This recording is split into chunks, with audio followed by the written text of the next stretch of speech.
کڑی سزاؤں کا مقصد یہی ہوتا ہے نا کہ جرائم پیشہ افراد توبہ تلہ کر کے لائن پر آ جائیں، مگر تیزاب گردی کے معاملے میں تو گنگا الٹی ہی بہہ رہی ہے۔ سزا کو بڑھا کر 25 سال اور جرمانہ 10 لاکھ کر دیا گیا، مگر جرم میں کمی نہیں، اضافہ ہی ہوا ہے۔ رواں سال پچھلے سال کے مقابلے میں 38% اضافہ دیکھنے میں آیا ہے، اور پورا ملک ہی تقریباً اس افسوسناک وبا کی لپیٹ میں ہے۔ یعنی لٹکانے سے کم پر بات نہیں بنے گی، یہ مشورہ نہیں، متاثرہ افراد کا مطالبہ بھی ہے۔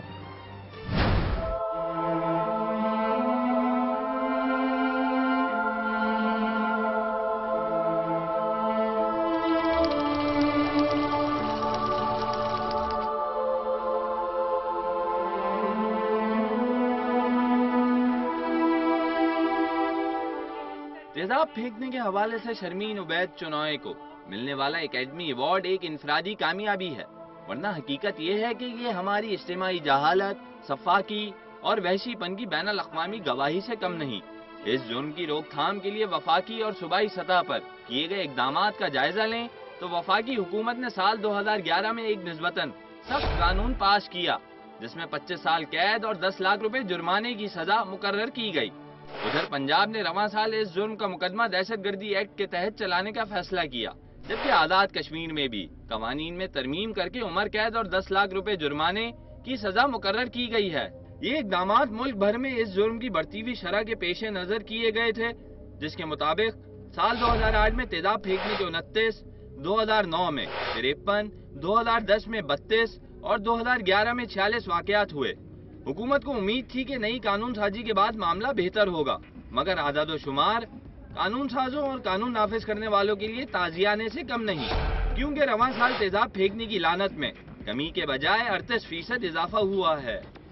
اس بل کے بعد یہ سیکشن جو ہے نا امینڈ ہو گیا اور 324 سے 336A اور B کر دیا، اور سزا 14 سال سے 25 سال کر دی، اور ساتھ میں 10 لاکھ روپے جرمانہ بھی کر دیا۔ بدقسمتی سے شاید 100 میں سے کوئی ایک کیس ایسا ہو جہاں 336A اور B لگ جائے۔ رواں سال چیدہ واقعات کا جائزہ لیں تو 15 جون کو کراچی سٹی کورٹ میں شہباز نامی شخص پر اس کے رشتہ دار عارف حسین نے تیزاب کا پورا جگ انڈیل دیا۔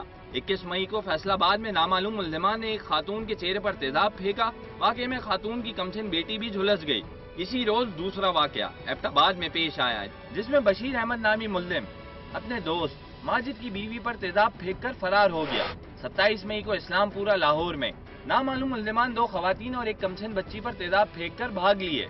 25 مئی کو جھنگ میں 28 سالہ اسکول ٹیچر خالدہ کو نیر عباس نامی شخص نے تیزاب گردی کا نشانہ بنایا، جسے گرفتار کر لیا گیا۔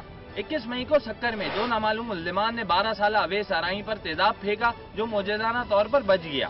8 مئی کو تونسا بائی پاس ضلع ڈیرہ غازی خان میں 2 ملزمان نے پیر فتح شاہ دربار کی زیارت کو جانے والوں پر تیزاب پھینکا، جسے ہاجرہ بی بی، نصرت بی بی، نوعمر وسیم اور محمد نواز بری طرح جھلس گئے، جبکہ ہاجرہ بی بی زخموں کی تاب نہ لاتے ہوئے چل بسی۔ پولیس نے فوری کارروائی کرتے ہوئے ملزمان کو گرفتار کر لیا۔ 24 اپریل کو راولپنڈی میں یاسمین کو سابقہ شوہر اظہر شہزاد نے تیزاب سے جلایا۔ 20 اپریل کو گجرانوالہ میں 3 بچوں کی ماں فوزیہ تیزاب گردی کا نشانہ بنی۔ 25 مارچ کو ملتان سے تعلق رکھنے والی فاخرہ نے ناقابل علاج ہونے پر خودکشی کر لی۔ اسے مبینہ طور پر سابق شوہر بلال کھر نے سال 2000 میں تیزاب سے جلایا تھا۔ 23 فروری کو فیصل آباد میں لقمان نامی شخص پر 2 ملزمان تیزاب پھینک کر فرار ہو گئے۔ 19 فروری کو بدین میں 6 سالہ بچے ابرار پر تیزاب انڈیلا گیا، جبکہ 15 مئی کو فیصل آباد کی رخسانہ اس سفاک جرم کا نشانہ بنی۔ ان تمام واقعات میں دیرینہ دشمنی، خاندانی جھگڑے، رشتے کے تنازعات، محبت میں ناکامی اور ایسے ہی دیگر عوامل سامنے آئے۔ جہاں پہلے تیزاب پھینکا جاتا تھا چاہے مرد کے اوپر یا عورت کے اوپر، وہاں یہ پولیس والے FIR کاٹ دیتے 324 کا۔ 324 وہ سیکشن ہے، بظاہر تو ہم اس کو اقدام قتل کہتے ہیں، لیکن جہاں کوئی خراش آ جائے ہے، یہاں خراش نہیں بھی ہے، کوئی زخمی بھی ہو جائے تو وہاں 324 کا سیکشن لگتا ہے، اور اس 324 کا جو سیکشن ہے وہ عام سیشن عدالتوں میں چلتے ہیں، اور اس کی سزا جو ہے نا وہ 14 سال ہوتی ہے اس میں۔ تو عموماً اس میں کمپاؤنڈیبل بھی ہے، اس میں کمپرومائز بھی ہو جاتی ہے، اور جو لوگ آپس میں کیسز ختم کرتے ہیں وہ بھی ہو جاتے ہیں۔ UFIR کی تحقیق کے مطابق رواں سال کے ابتدائی 6 ماہ کے دوران ملک میں تیزاب گردی کے 57 واقعات منظر عام پر آ چکے ہیں، جن میں زیادہ تر کا تعلق جنوبی پنجاب اور اندرون سندھ کے علاقوں سے ہے۔ اسی طرح ششماہی بنیادوں پر جائزہ لیا جائے تو سال 2011 میں بالترتیب 22 اور 24 وارداتیں ہوئیں۔ ان تمام واقعات کو دیکھتے ہوئے یہ اندازہ لگانا زیادہ مشکل نہیں کہ نئی قانون سازی بھی صورتحال کی بدصورتی کم کرنے میں ناکام رہی ہے۔ مایوس کن اعداد و شمار سے قطع نظر، تیزابی حملوں سے مفلوج، معذور اور مرنے والوں کے ورثاء بھی پرانی اور نئی سزاؤں سے مطمئن نہیں۔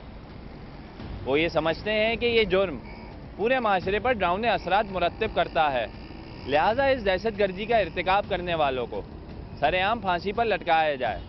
پروگرام UFIR کے لیے کیمرہ مین علی سجاد اور آصف شیخ کے ساتھ سید تاج الدین، کراچی۔